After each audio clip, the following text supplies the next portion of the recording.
Mateus, capítulo 16, versos 21 ao 23.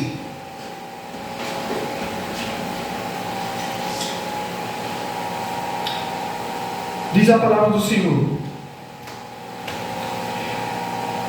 desde esse tempo começou Jesus Cristo a mostrar a seus discípulos que lhe era necessário seguir para Jerusalém e sofrer muitas coisas dos anciãos, dos principais sacerdotes e dos escribas, ser morto e ressuscitado no terceiro dia. E Pedro, chamando-o à parte, começou a reprová-lo, dizendo: tem compaixão de ti, Senhor, isso de modo algum te acontecerá. Mas Jesus, voltando-se, disse a Pedro: arreda-te, Satanás, tu és para mim pedra de tropeço, porque não cogitas das coisas de Deus, e sim das dos homens. Amém. Nós iremos meditar sobre o seguinte tema: Jesus mostra aos discípulos a sua missão. Depois que Jesus é reconhecido como Cristo, o Filho de Deus, por meio de revelação da parte do Pai a Pedro, Pedro recebe essa revelação de Deus e resulta numa bem-aventurança para ele. Jesus fala: você é muito feliz, Pedro. Não foi uma conclusão tua, não foi algo que te disseram, não foi algo que você deduziu, não foi algo que a sua razão te disse, mas foi algo exclusivamente revelado, ou seja, dado pelo Pai. E após tudo isso acontecer, após Jesus falar para os seus discípulos que ele edificaria a sua igreja, e falar também com Pedro que a igreja ela seria construída, através do Evangelho, ou seja, o meio de entrada no reino, o Evangelho, as chaves do reino, a proclamação do Evangelho, a pessoa e obra de Cristo, falar quem Jesus é e o que Jesus fez por pecadores. E após tudo isso, ele passa a explicar como seria sua missão. Uma das coisas que é surpreendente é que Pedro, tendo essa revelação da parte do Pai, de que ele era o Cristo, o Filho de Deus, uma revelação profunda, uma revelação tremenda, única, entra na história da humanidade, entra na história do cristianismo, mas que Pedro não tinha entendimento do que isso significaria,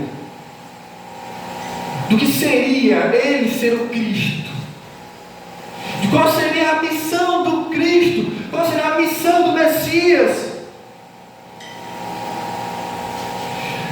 Ainda que a declaração de Pedro não traz uma ignorância total, porque a missão do Messias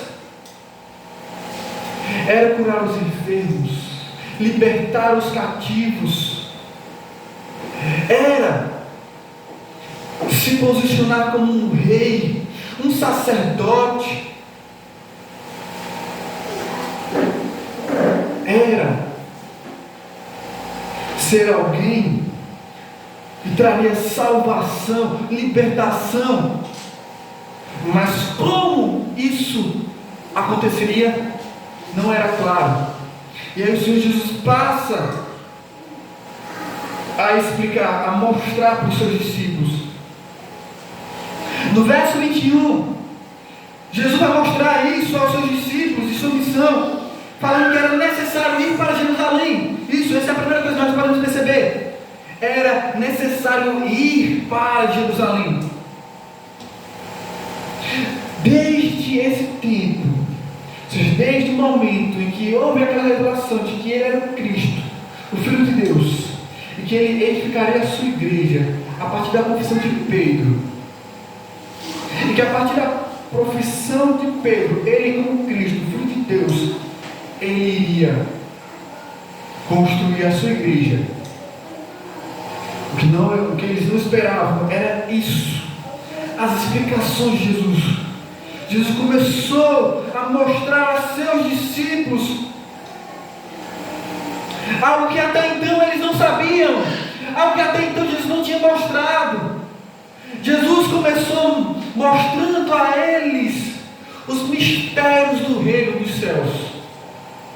Nós vimos isso no capítulo 13, quando os discípulos procuram Jesus, procuram uma explicação do que seria a parábola da semeadura, ou a parábola do semeador. E por que ele estava falando por parábolas? Porque a estes, se referindo às multidões, não foi dado a conhecer os mistérios do reino, mas a vocês sim, a vocês sim. E aí Jesus, desvendando os mistérios do reino aos seus discípulos, uma informação que ele não tinha dado até então, era esta: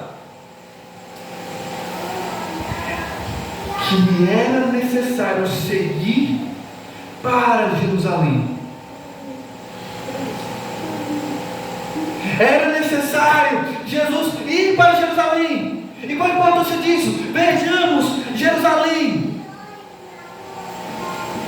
era onde se encontrava a cúpula, o centro da religião judaica.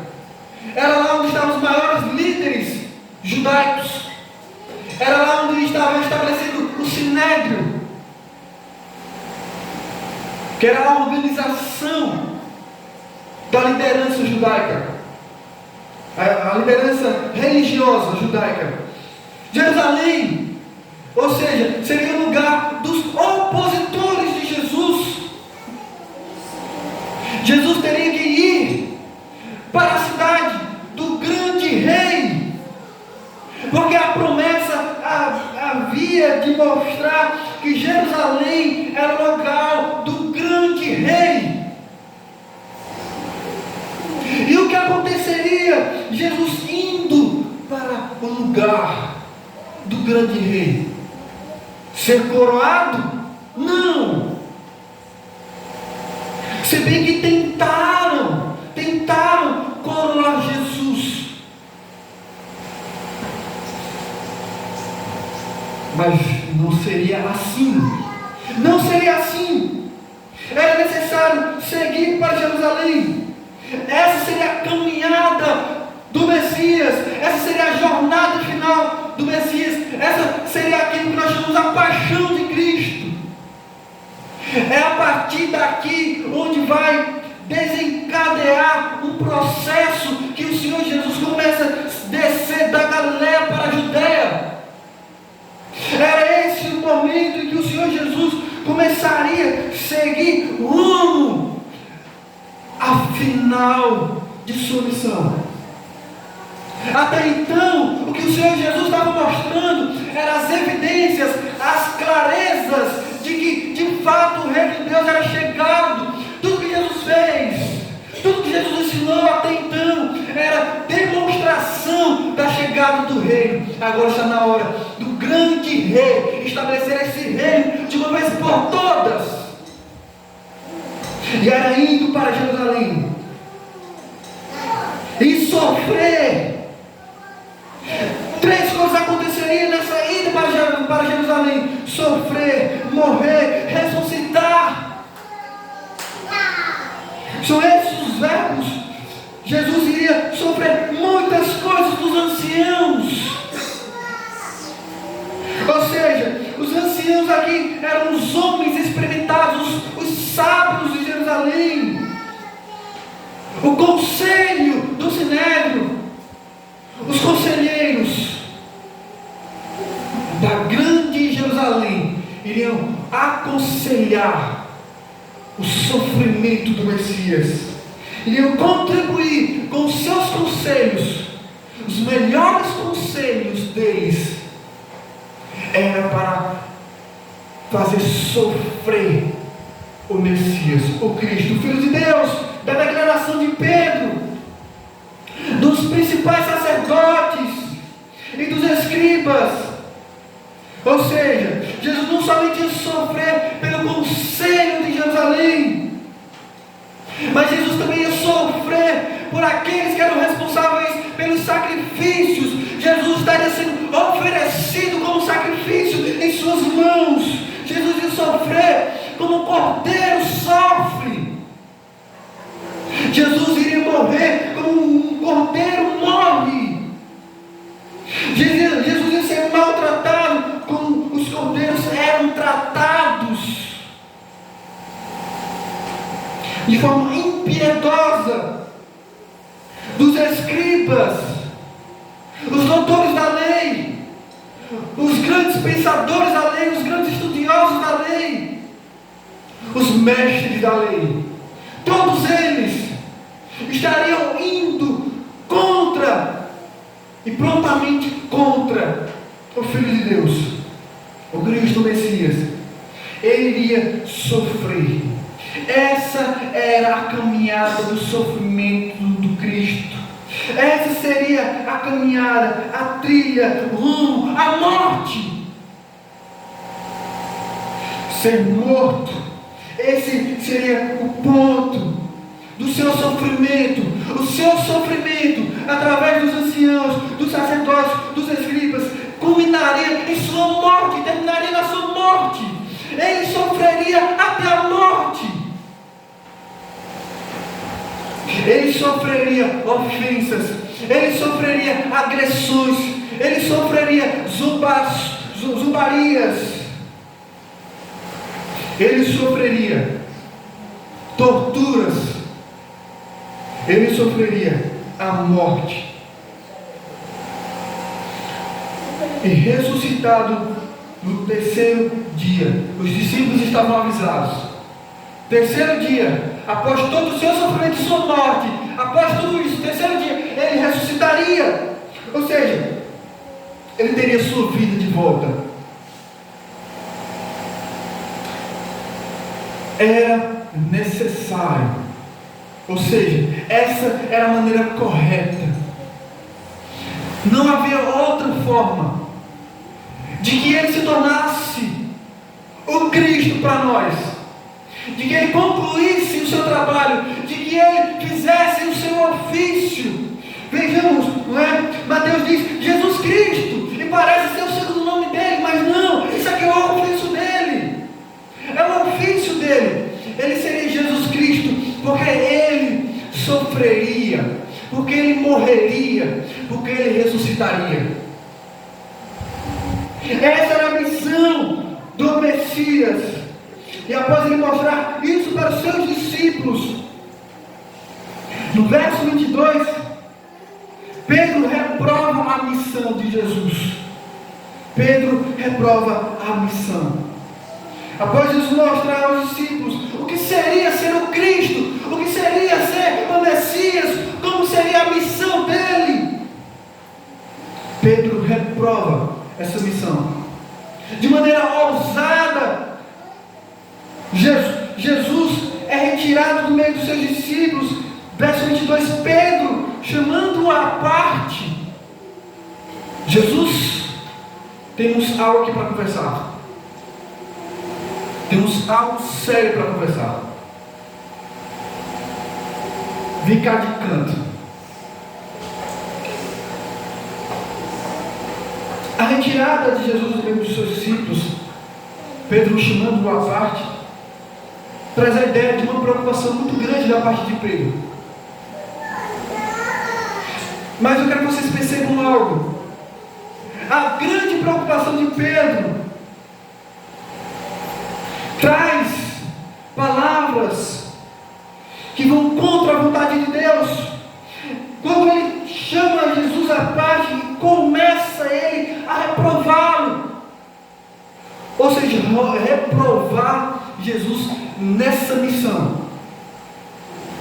Jesus, Filho de Deus, o Cristo, sim, mas dessa maneira não, dessa forma não, assim não. Se tiver de passar por tudo isso, não. Se tiver de passar pela tortura, pela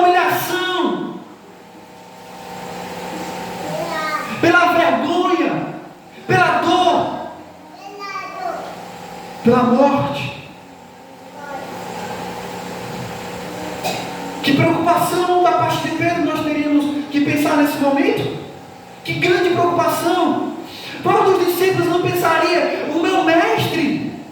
Não, alguém que eu estou colocando toda a minha confiança, que eu sei que ele será proeminente, que ele será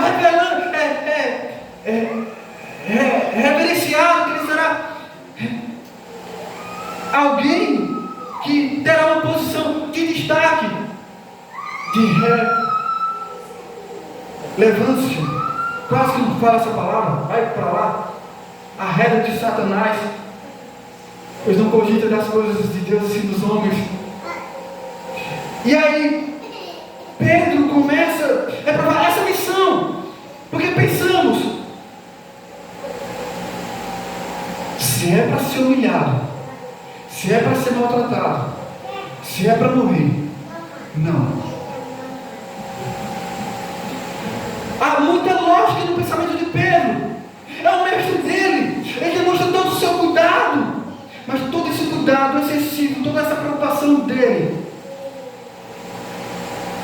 vai contra a vontade de Deus. Tem compaixão de ti. Ou seja, tem misericórdia da tua vida. Tem misericórdia da tua vida. O que Pedro quer fazer com Jesus é dizer a ele: se poupa.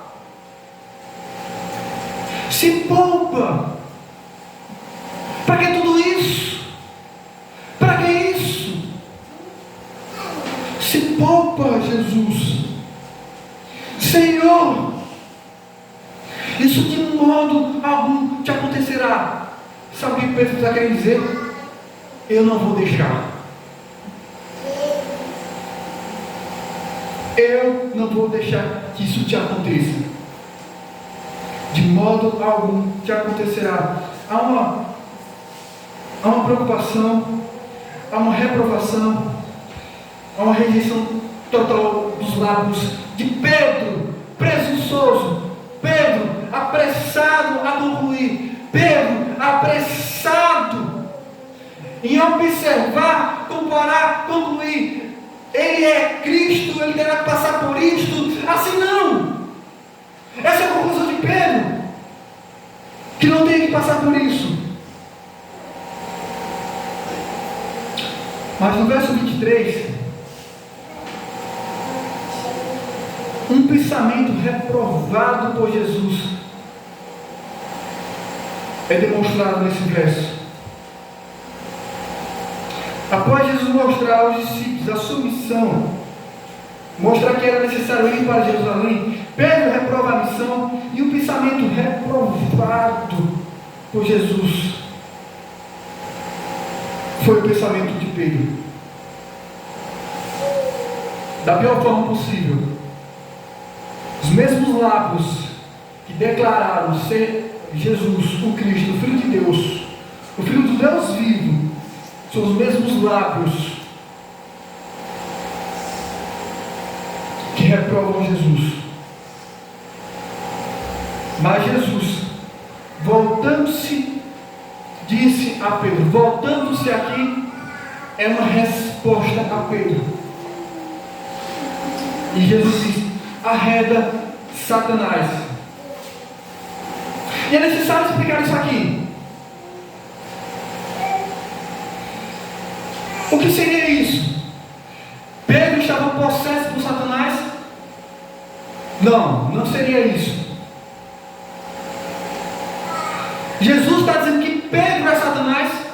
Não, também não seria isso. E o que seria então? Seria uma reprovação das palavras de Pedro. Tu és para mim pedra de tropeço. As mesmas palavras do capítulo 4 de Mateus. Não sei se vocês lembram. O início do capítulo 4, Jesus foi tentado pelo diabo. Mas no verso 10, Jesus lhe ordenou: retira-te, Satanás. Retira-te, Satanás. Que aqui fala Jesus para Pedro: arreda, Satanás, retira-te, sai daqui. Tu és pedra de tropeço, ou seja, tu és uma armadilha para mim. Tu és uma armadilha, porque não cogitas das coisas de Deus e sim dos homens. Cogita, presta atenção nessa palavra, cogita pensamentos. Há pensamentos em Pedro. Satanás significa adversário. Pedro está tendo pensamentos de um adversário do Cristo. Pedro está tendo pensamentos influenciados por Satanás. Pedro está caindo numa tentação de Satanás. Pedro está sendo influenciado por Satanás. Não é uma possessão. Pedro não é Satanás, mas as palavras de preocupação de Pedro revelam preocupações de um inimigo, de um adversário. Os pensamentos de Pedro estão alinhados aos pensamentos de Satanás. Os pensamentos de Pedro de que Jesus deveria se poupar e não se sacrificar era o pensamento do próprio diabo. É isso que significa. Pedro está favorecendo o inimigo, o adversário, Satanás. E Jesus explica porque esses pensamentos não colaboram com as coisas de Deus. O que Jesus está querendo dizer é o seguinte: se é necessário eu ir para Jerusalém, sofrer muitas coisas dos anciãos, dos principais sacerdotes, dos escribas, ser morto, ressuscitado no terceiro dia, logo essas são as coisas de Deus. Logo essas são as coisas de Deus. Por isso agora fica claro que Jesus disse no Evangelho de João 4,34, Jesus disse aos seus discípulos: a minha comida consiste em fazer a vontade daquele que me enviou e realizar a sua obra, a vontade do Pai. Qual é a obra do Pai? Qual é a vontade do Pai? Que o seu filho seja um sacrifício, que o seu filho morra, que o seu filho padeça, que o seu filho sofra.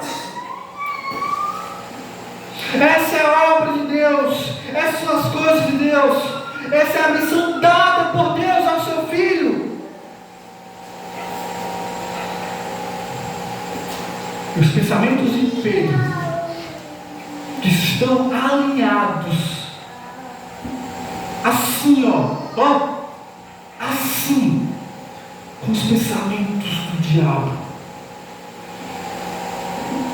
são pensamentos dos homens, de não se sacrificar, de se poupar. É com relação a isso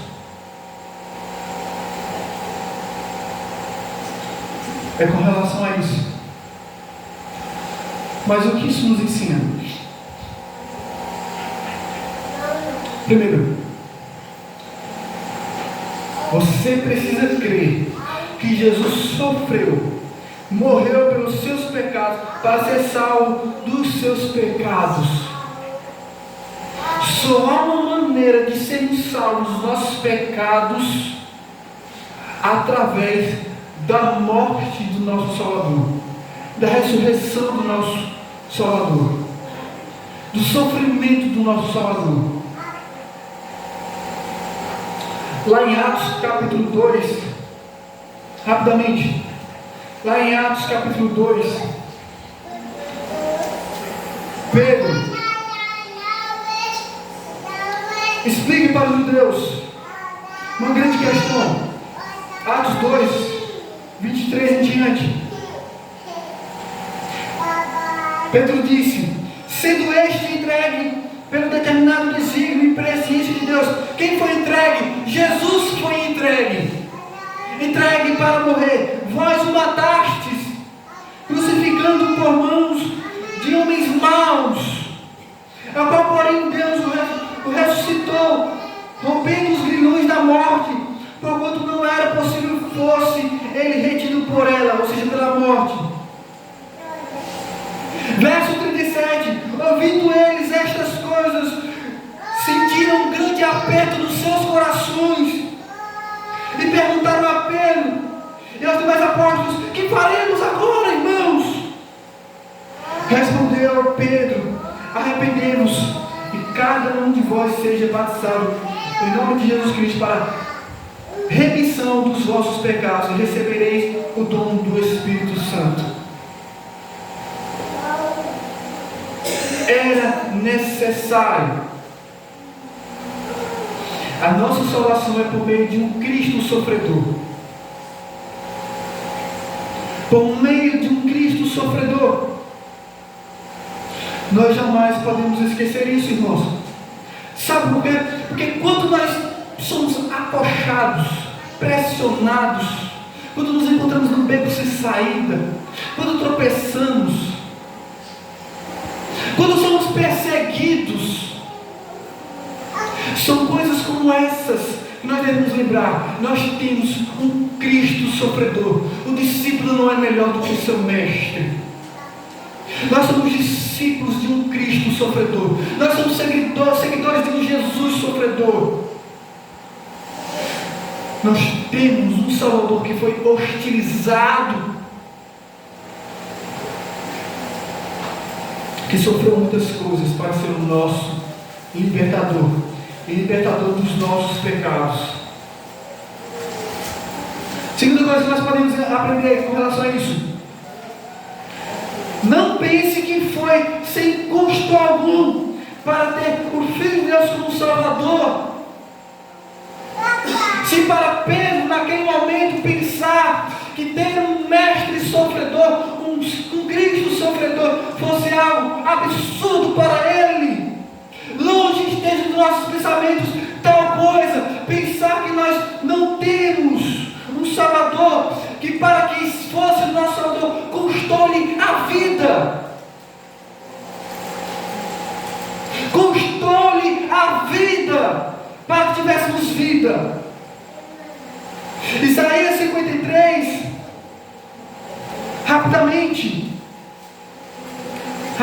Isaías 53, 10, diz: todavia ao Senhor agradou Moelo, fazendo-o enfermar, quando der ele a sua alma como oferta pelo pecado. Ou seja, ali era uma oferta pelos nossos pecados. A sua morte verá a sua posteridade, prolongará os seus dias. Quando ele verá? Na ressurreição. E a vontade do Senhor prosperará nas suas mãos. Qual é a vontade do Pai?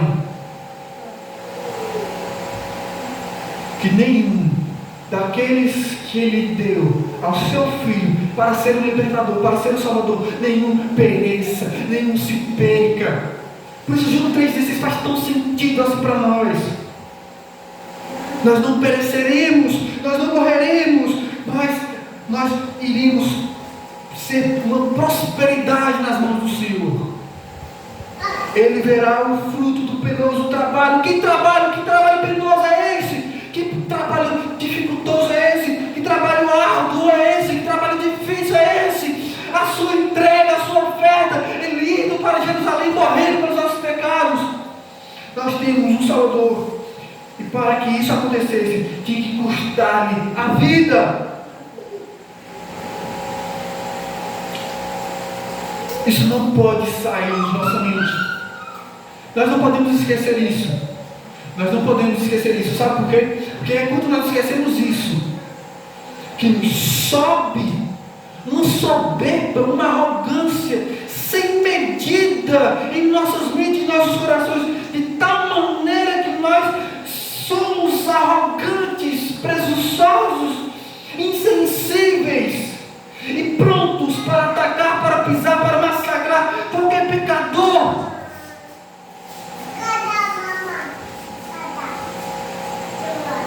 E achamos que nós sabemos lidar muito bem com os nossos pecados.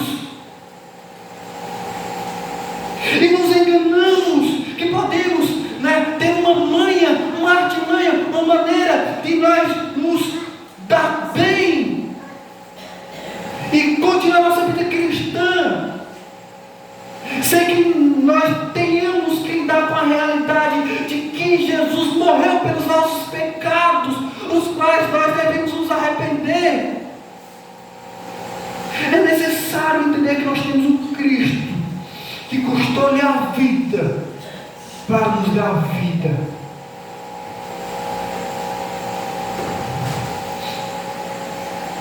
Por último, pensamentos que se recusam a seguir o Cristo sofredor são contrários à vontade de Deus e contrários àquilo que nós podemos dizer assim: salvação. Salvação é contrário ao Salvador, ao Cristo Salvador. É contrário à vontade de Deus. Pensamentos, não necessariamente feitos, as nossas ações, pensamentos, começa tudo aí nos nossos pensamentos. Quando nós pensamos que nossa fé, nosso arrependimento não trata nosso coração, não trata nossos pensamentos, não trata nossas relações, nós estamos tendo um pensamento equivocado a respeito do Cristo sofredor, nosso Salvador que padeceu pelos nossos pecados. Porque como padecendo pelos nossos pecados, podemos nós conviver bem com os nossos pecados, os quais custou a vida do nosso Salvador. É custoso trilhar o caminho estreito. É custoso negar a nós mesmos. E seguro minha língua aqui, porque esse é assunto para as próximas meditações. Irmãos, nós não somos salvos por nada que façamos. O Evangelho só existe fé e arrependimento. Mas após crermos e nos arrependermos, nós trilhamos essa caminhada de renúncias. Porque a morte dele resulta em morte em nós.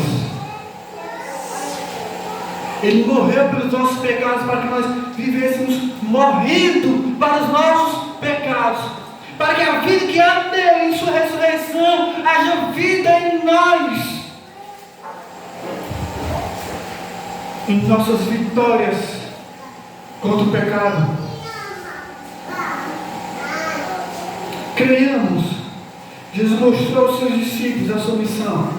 Ele concluiu essa missão e nós sabemos muito bem. Que o Senhor nos guarde, que o Senhor nos ajude a não esquecermos essas joias preciosas a respeito da missão dele por nós. Em nome de Jesus, vamos orar. Senhor Deus, querido Pai, eu te agradeço pela tua palavra, te agradeço pelo direcionamento, pelo entendimento, te agradeço, Senhor, pela tua palavra que é a verdade. Te agradeço por mais essa vez que o Senhor nos ensina, o Senhor fala aos nossos corações, o Senhor fala às nossas mentes, o Senhor nos consola, o Senhor nos põe à prova, o Senhor coloca em nossas mentes entendimento para que prossigamos na nossa jornada cristã até que Ele venha para nos buscar. Que nós venhamos ser perseverantes nessa jornada de fé, porque a nossa esperança e nossa fé está firmada nele, no nosso Senhor, nosso Salvador. É custoso para Ele, mas nós somos o fruto do seu penoso trabalho. Louvado seja Jesus. Em nome de Jesus. Amém.